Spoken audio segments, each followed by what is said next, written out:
Hello everyone, welcome back to our lecture series of complex analysis. We were discussing series of complex numbers. इस lecture में हम Laurent series के बारे में पढ़ेंगे. पिछले कुछ लेक्चर्स में हम टेलर सीरीज को डिस्कस कर रहे हैं. हमने लास्ट लेक्चर में डिस्कस किया कि जब फंक्शन एनालिटिक नहीं है तब नेगेटिव पावर्स के साथ हम सीरीज रिप्रेजेंटेशन किसी फंक्शन का कैसे लिख सकते हैं. जब फंक्शन एनालिटिक है तब हमने टेलर सीरीज की बात की और जब एनालिटिक नहीं है तब हमने नेगेटिव सीरीज नेगेटिव पावर्स वाली सीरीज के बारे में बात करी. उसी का ही एक एक्सटेंशन है लॉरेंट सीरीज. जब फंक्शन किसी स्पेसिफिक पॉइंट पर एनालिटिक नहीं हो पाता है तब हम लॉरेंट सीरीज के बारे में सोचते हैं. और यहाँ पर ये इंटरेस्टिंग है कि टेलर सीरीज लॉरेंट सीरीज का ही एक पर्टिकुलर केस है. और इसे दूसरे शब्दों में कहें तो हम कहेंगे कि लॉरेंट सीरीज टेलर सीरीज का एक एक्सपेंशन है. So let us start this lecture by writing the theorem given by Laurent और हम इसे लॉरेंट थ्योरम कहेंगे. यही थ्योरम हमें किसी फंक्शन का लॉरेंट सीरीज एक्सपेंशन लिखने की फैसिलिटी प्रोवाइड करता है. So let us start by writing a theorem and that theorem is Lorentz theorem. Okay, it will give us the Lorentz series. क्योंकि हम कह रहे हैं कि ये टेलर सीरीज का ही एक एक्सपेंशन है और हमने प्रीवियस लेक्चर में कहा ही था कि टेलर सीरीज हमेशा एक गिवन रीजन में यूनिक ही होती है.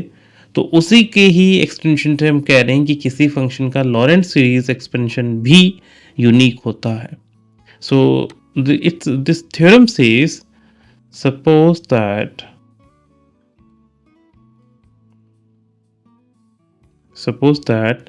a function f is analytic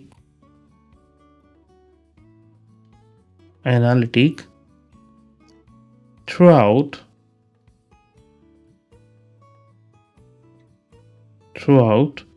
an annular domain. This is the annular domain. R naught R1 less than mod of z minus z naught is less than R2 centered at z naught. And I will explain everything in geometrically and in a more detailed form. Let's see T naught any positively oriented simple closed contour around the same point z naught and lying in that domain. Which domain? That is fixed by this R1 and R2. Then with this setting we are having then at each point in the domain fz has the series representation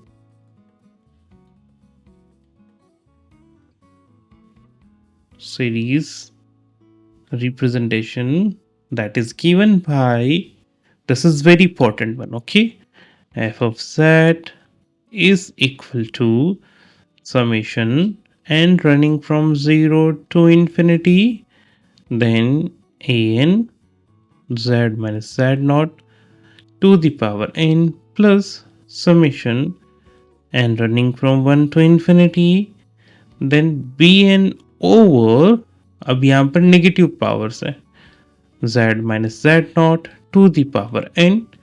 obviously ये जो z not है वो इस तरीके के reason से आ रहा है which is following this condition.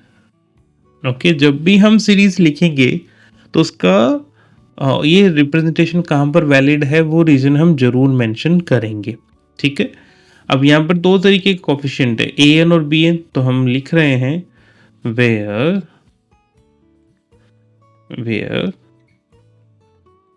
A n is same as the integration 1 upon 2 pi iota integration along the curve C, जिसके बारे में अभी हम बात कर रहे थे, f of z over z minus z naught to the power n plus 1 d z, where n is equal to 0, 1, 2 and so on.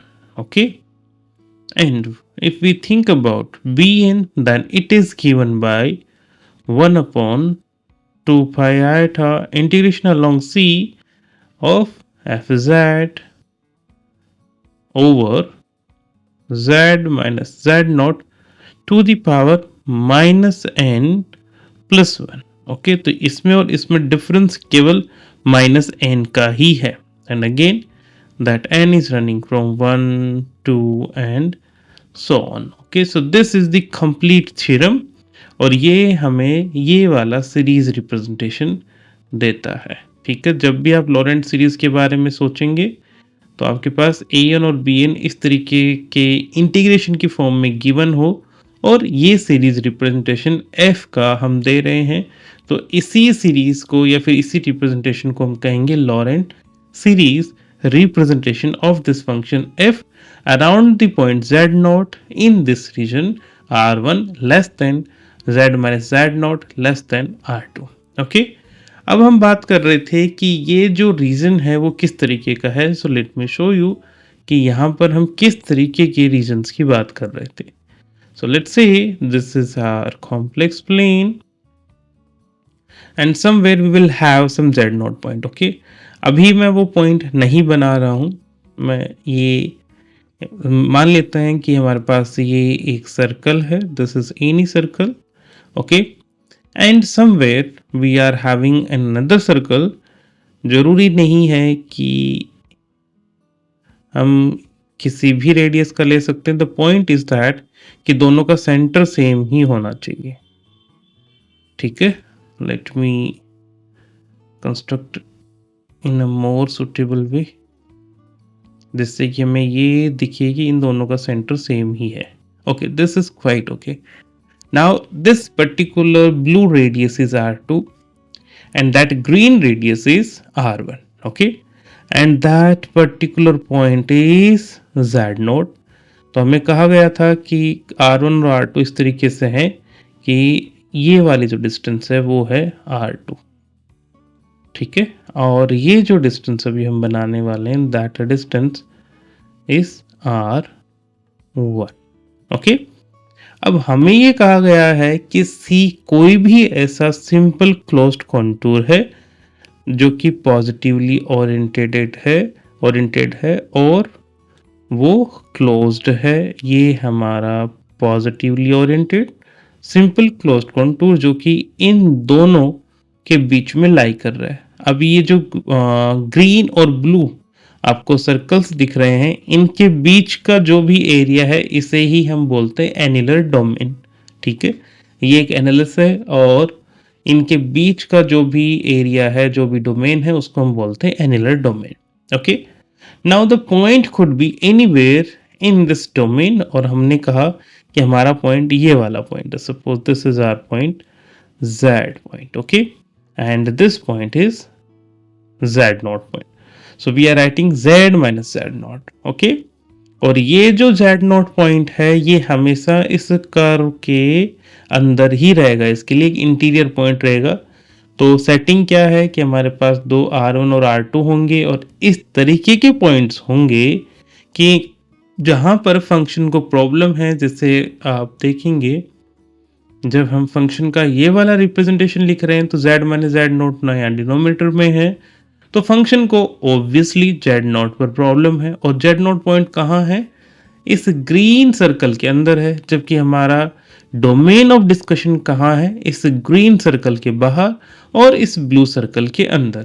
तो आइडिया क्या है? बेसिकली लॉरेंट ने क्या दिमाग लगाया कि अगर किसी फंक्शन पे किसी पॉइंट पर फंक्शन एनालिटिक हो गया, तब तो टेलर जो है वो उनके साथ डील करेंगे और हमें टेलर सीरीज प्रोवाइड करेंगे।